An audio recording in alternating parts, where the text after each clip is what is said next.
Well, let's see how we did the last 3 months.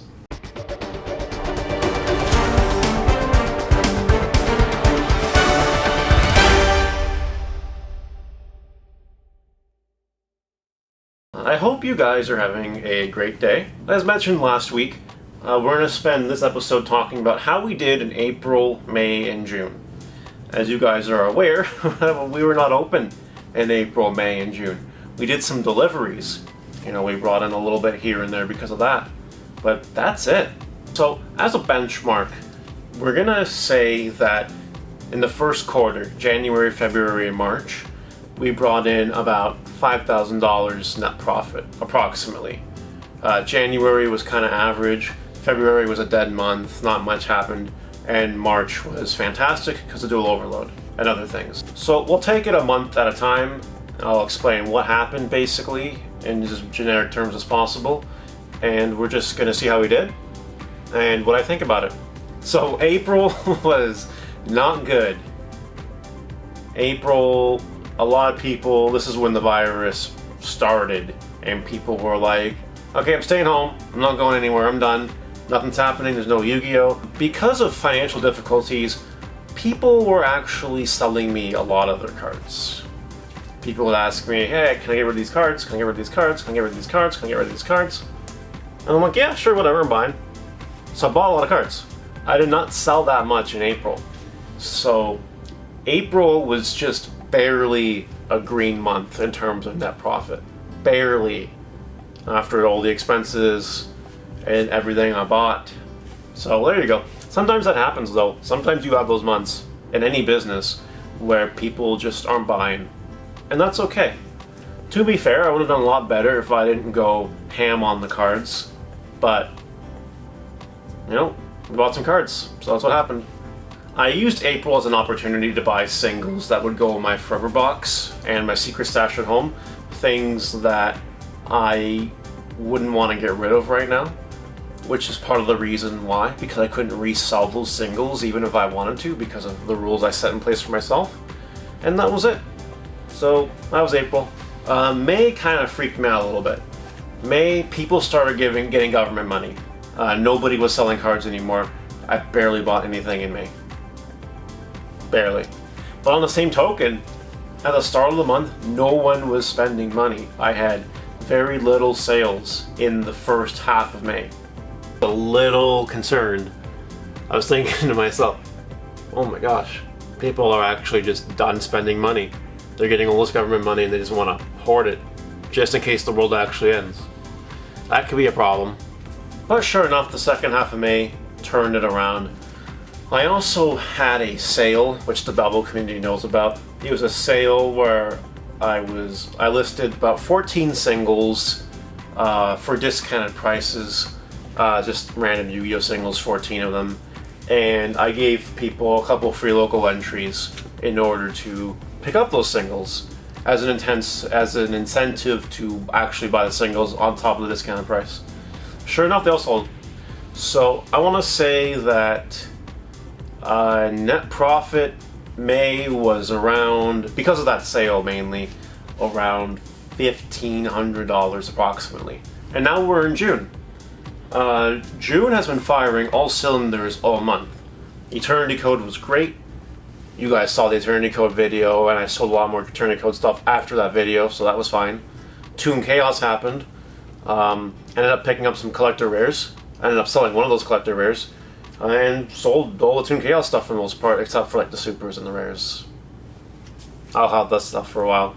And on top of that, there were other things here and there. Pokemon boxes, sleeves, deck boxes, mats, other card games, just a whole variation of things. I think what was going on is because things started to reopen in June a little bit in Ontario, people started being a little more free with their money. And that was all fine. I even went back to buying some singles. People were back to, selling some singles. Not as heavy as in April, but a little bit here and there. But most of the things I spent money on were the sealed product and all the things I can resell right away. So, June's technically not done yet. Technically we got a few days left. But as it currently stands, June is in the green, net profit about $2,000. So yeah, $3,500 in 3 months. Not as good as $5,000 in 3 months, but, you know, April was an anomaly. We're still in the anomaly times, but things are starting to recover a little bit. I'm still not open, so I'm still doing delivery. It's been delivery for 3 months. I didn't make as much as I did the first quarter. I went into the quarter knowing that I expected, honestly, like nothing. So the fact that, you know, $3,500 happened, you know, I'm content, because this is a hobby. This is nothing. This is not what I live on at all. So we're fine that way. But if this was someone's livelihood, you know, they ran Tommy's Gaming World, and they did it exactly the same way as me. Yeah, April, I would hope they have some savings, but, you know, May and June, they're fine. You know, it's nothing extravagant, but you're not going to die. So that's always a plus.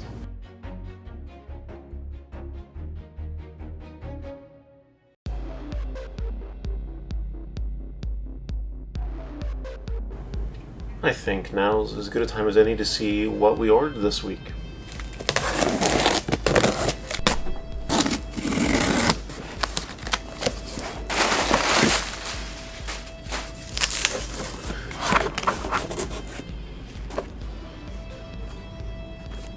So this week's order was very, very quick, very simple.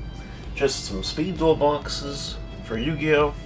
And some trainer toolkits for Pokemon. Yeah, so the speed duel boxes are just a special order for someone in particular, because we're going to try to get speed duels going when we reopen, which will be really fun. So yeah, you gotta put more speed duel in the community. And the toolkits, these are a great tool for anyone needing singles for the current Pokemon TCG, which is why I ordered some.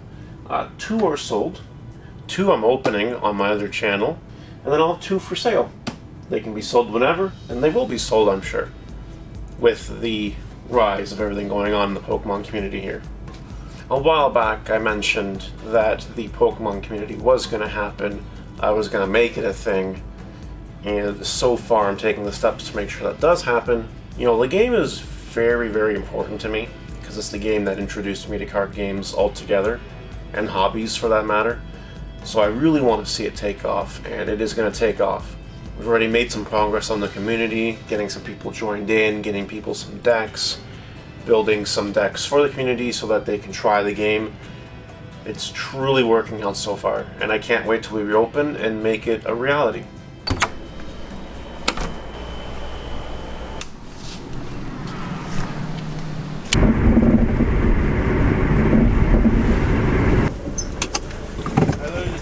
Like, how long are you going to be? Because there's kind of no point in me going in the house if you were like a minute away. A minute away. Oh, I'm so excited for this. This is such a good value. It is. This is an even better value than we thought it was. Fantastic. I hope you can have tournaments soon, Mario. I'm getting itch. I'm getting the itch.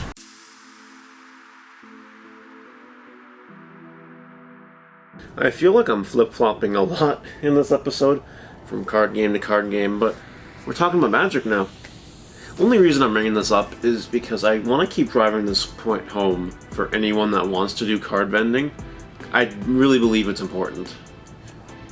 Today I spent the day helping someone build a Legacy Goblin deck, for anyone that knows what that means. Very old format goblins in Magic. Now, because I have expertise a little bit when it comes to Legacy Magic, I was able to make some card recommendations or explain why certain pro players were using certain card choices.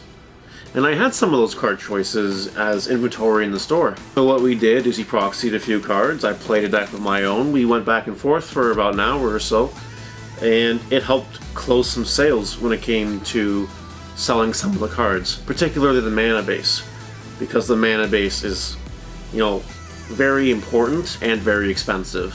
So you want to be 100% sure you know what you're doing before you commit money to that kind of thing. So why am I mentioning this? I'm mentioning this because, you know, if I didn't know anything about Magic, I may not have made this sale. I may not have even dabbled in Magic to begin with. I may not have had any Magic cards. But because I specifically knew about Legacy Magic, I knew a little bit on, you know, some good cards to hold on to, and some good cards to keep his inventory in the store, I made some sales.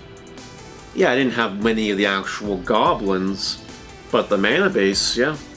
Mana base is popular. People need their mana. And it was because of that, and because I knew what I was talking about, that I was able to close some sales. Moral of the story, it's nice to sell one card game, or it's nice to sell one product. But if I was only a Yu-Gi-Oh vendor, this wouldn't have happened. You know, made some nice sales because of this Legacy Goblin deck that I helped make. I think that'll do it for this week's video. You know, going back, the quarter wasn't amazing by any stretch, but given the circumstances, I think we did pretty okay. I'm confident that July to September will be a lot better, unless the second wave hits of the virus and all hell breaks loose. If that happens, then it'll be a different conversation. But I'm feeling very confident that this quarter will be even better than the January to March quarter. Anyway, with that out of the way, thank you very much for watching. You guys have a great week, and make sure you continue to stay safe, stay happy, enjoy yourselves. Talk to you later.